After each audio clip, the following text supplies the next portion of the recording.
Formatura. Eles nem perguntaram as horas. Eles sabiam. Só que não se importaram. Meu nome é Elisa Monroe, e não importa de onde você tá me assistindo, fica comigo. Você já se sentiu invisível no dia mais importante da sua vida, e ainda esperaram que você sorrisse? Porque foi isso que meus pais fizeram comigo. A cerimônia era às 4 da tarde. Em ponto. Passei anos para chegar até aqui. Fiz plantão dobrado, virei noites, dei aula particular para filho de gente rica, gente cujos pais realmente apareciam nos eventos. E tudo o que eu queria era esse dia. Fiquei na porta do auditório, com minha beca e meu capelo. Todo mundo tinha família acenando, filmando, segurando cartaz. Eu tomei um café frio e me sentei sozinha. No começo achei que talvez fosse o trânsito. Mas aí, bem antes de eu subir no palco, meu celular tocou. Era uma mensagem da minha mãe. Filha, a gente vai pular a formatura. Seu irmão tá precisando da gente. Agora, você não é a prioridade. Assim mesmo. Sem desculpa, sem explicação. Eu li 4 vezes. Depois sorri. Não porque eu tava bem, mas porque, naquele momento, algo em mim ficou claro. Eu passei anos me esforçando por eles. Paguei conta quando meu pai foi demitido. Trabalhei em 2 empregos enquanto minha mãe estava no 4º relacionamento. Mandei cada centavo que sobrava para salvar a casa do banco. Aquela casa onde eu nem podia decorar meu quarto. Onde meu irmão ganhava bolo de aniversário e eu ganhava resto de comida com uma vela em cima. A tal noite de jogos em família onde eu lavava a louça e eles jogavam Uno com os amigos dele. Mas aquela mensagem, aquela foi o meu diploma. Não o que me entregaram no palco. Foi o que a vida me deu para dizer, eles nunca iam me escolher. E aí eu parei de escolher eles. Eu não chorei. Nem liguei para eles. Quando subi no palco, entreguei meu diploma para minha melhor amiga, Ava, abracei meu professor e fui embora em silêncio. Cheguei em casa, fui direto pro meu quarto, abri o aplicativo do banco. A hipoteca da casa estava no meu nome, porque o meu nome era o único com crédito limpo bastante para conseguir o financiamento. E eu tinha dito sim quando eles pediram ajuda. Cliquei em cancelar pagamento automático. Depois escrevi um bilhete num papel qualquer e deixei na cozinha. Você tem razão. Eu não sou a prioridade de vocês. Então vocês também não são mais a minha.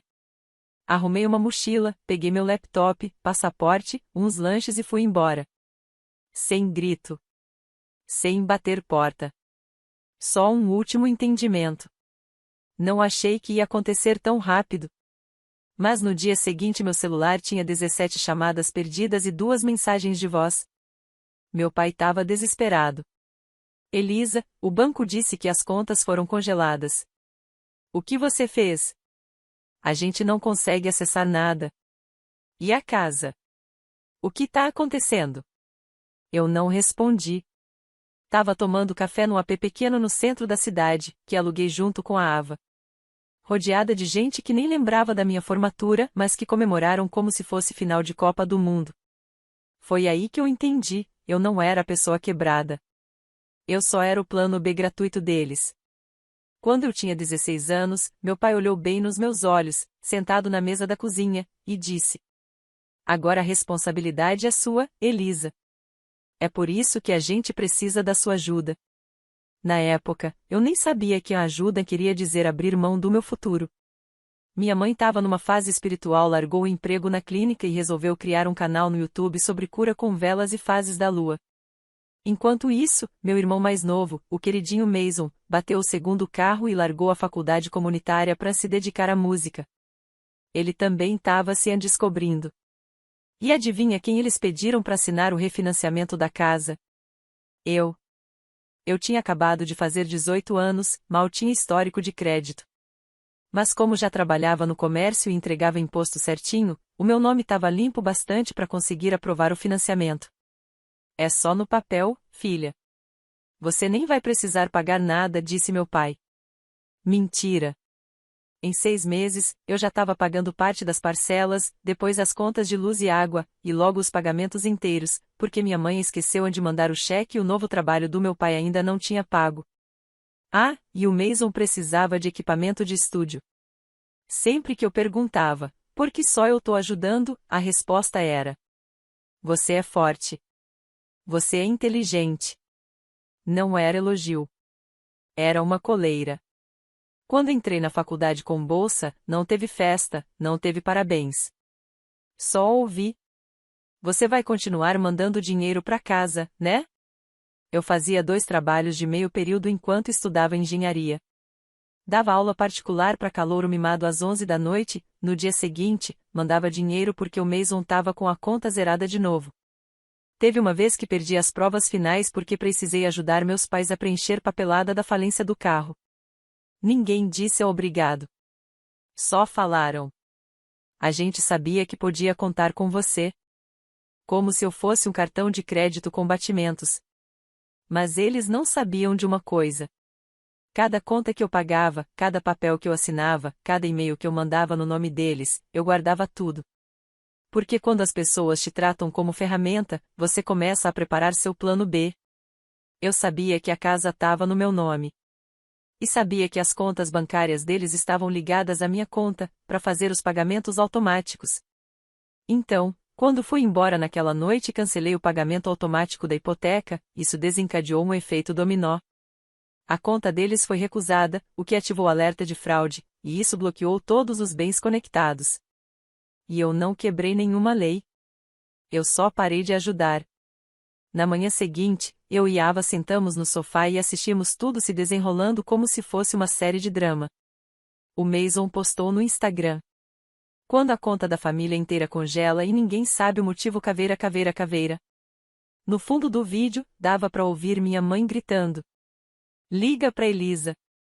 Agora. Mas eles esqueceram de uma coisa. Eu tinha avisado que aquele bilhete não era birra. Era um aviso real. Não espere ser minha prioridade se eu nunca fui a de vocês. No terceiro dia, meu pai começou a mandar mensagem como se tivesse à beira de um ataque. Elisa, precisamos conversar. Isso não é você. Sua mãe tá passando mal de estresse. Você tá sendo egoísta. Não faz isso com a gente. Mas era sim. Era eu. Só que não era mais a versão que eles conseguiam controlar. Eu não respondi. Enquanto eles se desesperavam com score de crédito e conta bloqueada, eu estava ocupada abrindo todas as pastas com os documentos, e-mails e áudios que eu tinha guardado nos últimos 4 anos. Porque, lá no fundo, eu sempre soube que um dia eles podiam virar contra mim. Então eu me preparei. Achei aquele áudio da minha mãe, aquele que ela mandou pedindo para eu pagar a multa do Mason, por dirigir bêbado. Ela dizia: filha, se você realmente ama a gente, vai dar um jeito nisso. Você sabe como resolver essas coisas. Não conta pro seu pai. Só faz, em silêncio. E eu fiz. Vendi meus livros da faculdade naquele semestre só para poder pagar a multa. Depois achei as transferências bancárias. R$ 1.800 para pagar a hipoteca deles em julho. R$ 3.200 em contas médicas em agosto. No total, mais de R$ 6.100 em 5 meses. Enquanto isso, eu vivia de miojo e deixava de comprar casaco de frio para comprar um notebook novo pro Mason, porque ele tinha deixado o outro cair no chão. Mas o pior foi encontrar um e-mail do meu pai, que eu tinha escondido lá no fundo da caixa de entrada. Ele dizia: não nos faça escolher entre a família e sua faculdade. Isso não é justo. Você tem sorte de poder estudar. Esse e-mail chegou no mesmo dia em que fui aceita com bolsa. Eu sempre achei que se eu me esforçasse bastante, se desse tudo de mim, se ficasse quieta, uma hora eles iam me enxergar. Mas tem gente que não quer te ver. Quer só usar as partes de você que facilitam a vida deles. Então, quando as contas deles foram bloqueadas e os avisos de que podiam perder a casa começaram a chegar, meu irmão postou no Twitter: não acredito que isso tá acontecendo com a minha família. A gente merece coisa melhor. Eu ri. Porque o que eles queriam dizer era: a gente merece que a Elisa continue salvando a gente. Mas acabou. Não era só sobre dinheiro. Era sobre cada aniversário que eles esqueceram. Cada vez que ficaram um dia sem falar comigo. Cada vez que me diminuíram quando ganhei um prêmio. Cada vez que me disseram: você é muito sensível. E todas as vezes que eu implorei: só aparece. Só me apoia uma vez. Lembrei até da noite antes da minha formatura. Mandei mensagem no grupo da família. Amanhã é minha formatura. Espero vocês lá. Ninguém respondeu.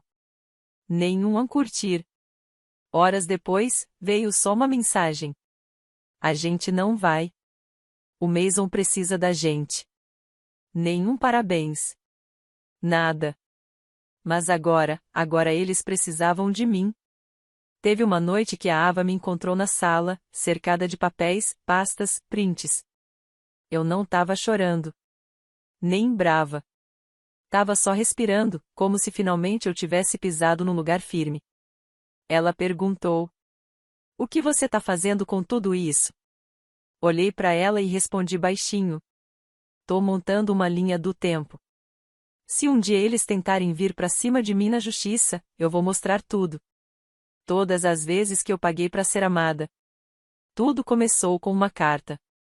Não era longa, só uma página digitada. Foi entregue por um motoboy na casa dos meus pais. A quem interessar. Este aviso serve para informar que o consignatário e fiador financeiro do imóvel localizado na 711 Granger Lane retirou formalmente todo apoio voluntário, conforme permitido no contrato da hipoteca. A partir de agora, a responsabilidade total do pagamento passa a ser apenas do proprietário do imóvel.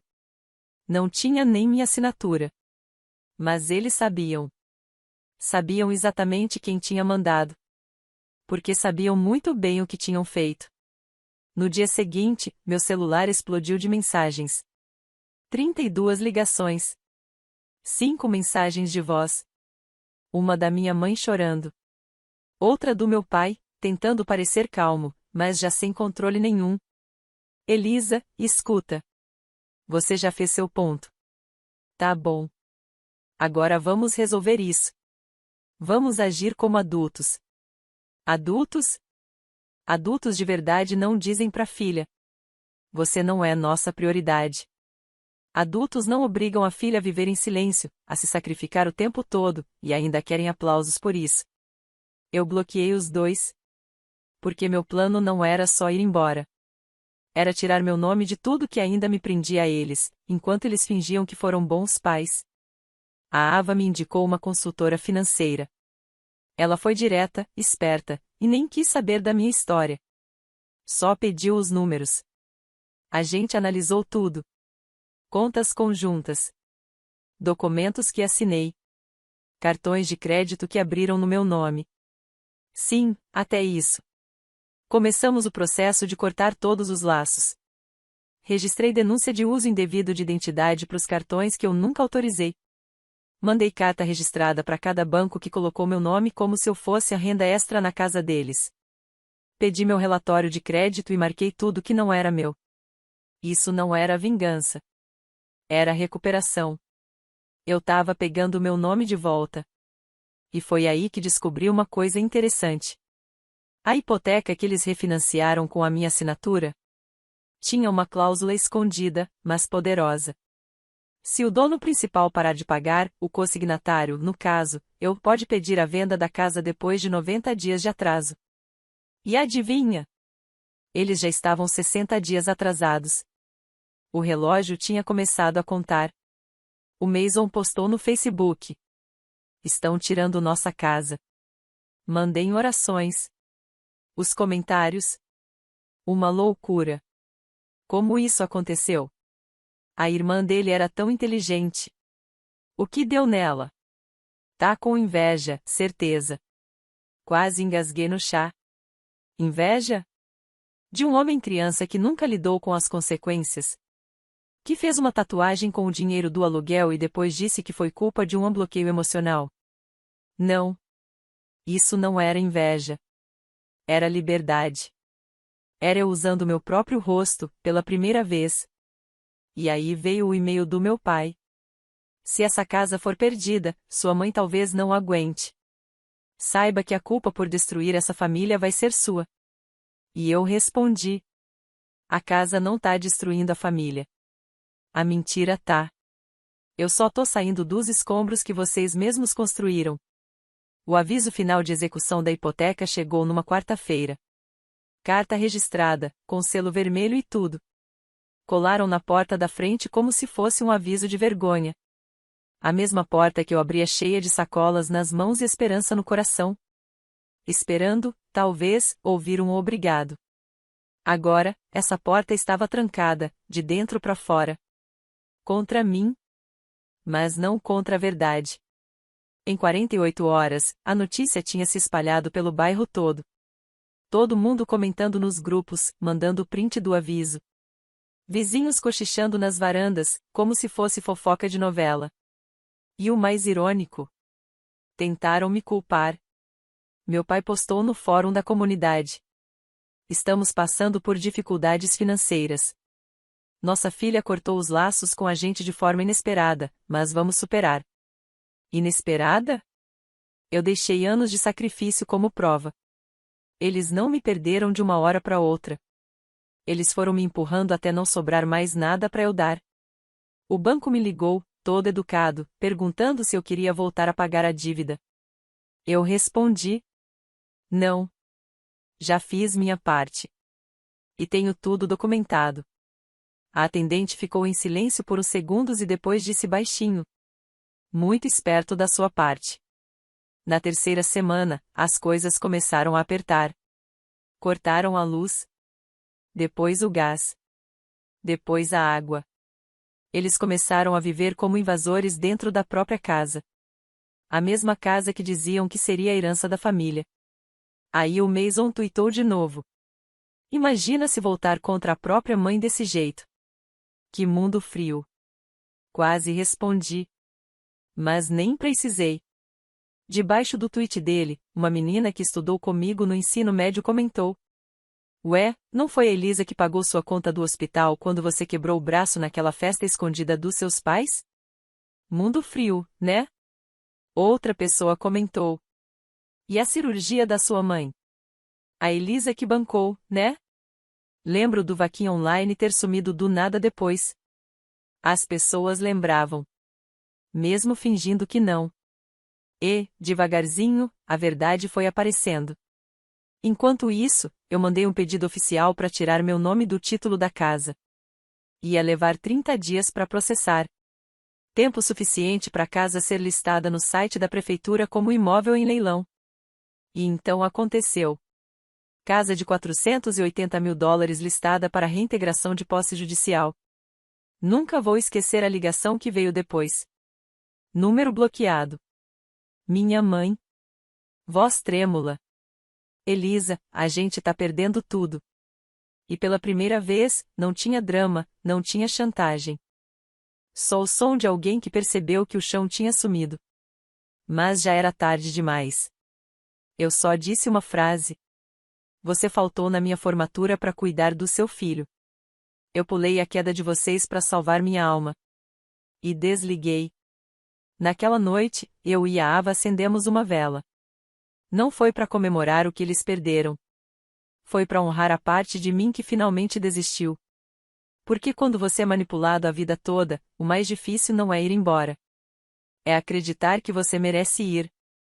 O leilão foi numa terça-feira nublada. Eu não fui. Não precisava. Eu já sabia o que eles estavam perdendo. E não era só a casa.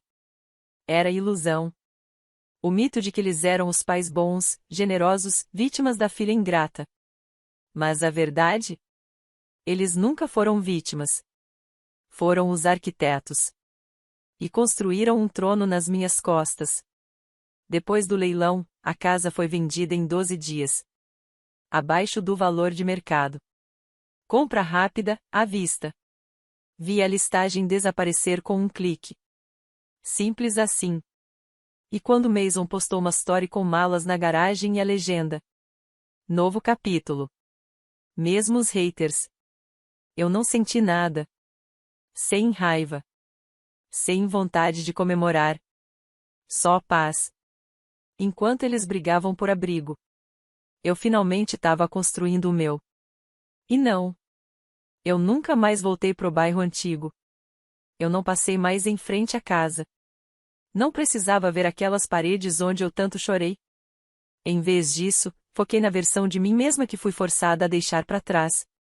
A menina que desenhava plantas de casa em guardanapos na hora do almoço. Que sonhava em criar casas, não só para sobreviver, mas para viver bem. Então, me inscrevi num curso de arquitetura fora do país. Preparei meu portfólio. A carta de recomendação? Foi o tio da Ava, um urbanista aposentado. Ele escreveu com os olhos cheios de lágrimas. Ela se reconstruiu dos escombros. O mundo merece ver o que ela vai construir agora. E eu passei. Um mês depois, entrei no avião com só 2 malas e um sonho claro. Enquanto eles ainda se agarravam às migalhas de conforto, eu comecei a viver uma vida que eles nunca imaginaram para mim. Não porque não podiam ver, mas porque tinham medo que eu percebesse que podia ter tudo, sem eles. E pela primeira vez em muitos anos, voltei a sentir orgulho do meu nome. Elisa Monroe. Não o plano B. Não o apoio emocional. Não há que conserta tudo que eles destruíram. Só eu. Livre. Sem precisar da aprovação de ninguém. E sem culpa. Uma noite, recebi um e-mail do Mason. Assunto: você venceu. Quase apaguei. Mas a curiosidade falou mais alto. A mamãe tá dormindo no sofá. Papai pega bico atrás de bico. Acho que você estava certa. Eu achava que você era exagerada. Mas agora entendi. Você não queria machucar ninguém. Você só parou de se machucar. Eu não respondi. Não por raiva. Mas porque tem mensagens que não precisam de resposta. Elas só confirmam o que você já sabia. Eles só entenderam, quando já era tarde demais. Paris. Não um cartão postal, nem um sonho distante. Agora era minha realidade. Ruas de pedra, cafés na calçada. E uma arquitetura que parecia respirar. Por onde eu andava, os prédios contavam histórias. Não de dor, mas de sobrevivência. Comecei a desenhar de novo. Não porque alguém esperava isso de mim, mas porque eu queria. Meus professores enxergaram algo que ninguém da minha casa jamais viu. Uma voz. Não só nos desenhos, mas no jeito de pensar, no jeito de olhar o mundo. Um deles me disse: seu trabalho tem sentimento. Você não constrói só prédios. Você constrói memória. Isso me fez lembrar da casa que eu tentei salvar umas 100 vezes. A mesma onde nunca me deixaram pendurar uma foto na parede. Quantas meninas vivem em casas onde não são bem-vindas? Quantas mulheres passam anos sustentando famílias que as descartam no momento em que param de servir? Então, comecei a desenhar um novo tipo de lugar. Um espaço para elas. Apresentei a ideia para uma ONG local, Projeto e-Arte. Um lar de transição para mulheres afastadas de suas famílias. Não só um abrigo, mas um refúgio. Um lugar de cura. Cada quarto tinha o nome de uma palavra que eu precisei resgatar na minha vida. Valor. Voz. Descanso. Fogo. Lar. A ONG aceitou o projeto, aprovou a verba e me deu sinal verde para desenhar. Eu. A menina que chorava escondida na lavanderia. Porque o quarto dela foi dado pro videogame do irmão. Agora eu construo quartos para mulheres como eu. Com portas que nunca se trancam atrás delas. Mandei para Ava o primeiro rascunho da planta do projeto. Ela me ligou chorando. Elisa, você tem noção do que fez? Você transformou sobrevivência em arte. Você transformou dor em abrigo. Enquanto isso, meu nome começou a aparecer por aí. Um blog de arquitetura fez uma matéria. Ganhei um prêmio de design urbano para estudantes. De repente, eu não era mais só a filha de alguém. Ou a irmã de alguém. Eu era alguém. Uma noite, me sentei na beira do lago vendo o pôr do sol. Na mão, uma carta que eu ainda não tinha aberto. Era do meu pai. Escrita à mão, sem remetente. Só tinha 3 palavras atrás do envelope. Por favor, leia. Fiquei olhando para a carta por um bom tempo. Depois, guardei no meu caderno de desenho. Fechada, do jeito que veio. Porque perdoar nem sempre é escutar desculpas. Às vezes é só decidir que você não vai mais carregar aquelas palavras. Olhei pro céu, vi as luzes do rio acendendo e falei pro vento. Você me disse que eu era um peso. Mas esqueceu que um peso também pode virar pilar. Se aprender a se sustentar. Demorei 2 anos para voltar. Não por vingança. Nem porque sentia falta. Mas porque eu precisava provar uma coisa. Provar para mim mesma. Para aquela versão minha que ficou quieta na mesa de jantar. Enquanto riam dela. Para a menina que fez o próprio bolo de aniversário. E esperou a noite toda por alguém que nunca cantou parabéns. Eu não voltei para fechar um ciclo. Voltei para olhar de frente para minha própria vitória. A casa não existia mais. Foi vendida para um casal de aposentados que fez do jardim um paraíso. Onde antes só tinha bagunça, agora tinha paz. Eu não bati na porta. Não precisava. Fiquei do outro lado da rua e sussurrei. Vocês não conhecem mais a minha história. Passei na frente da escola onde estudei.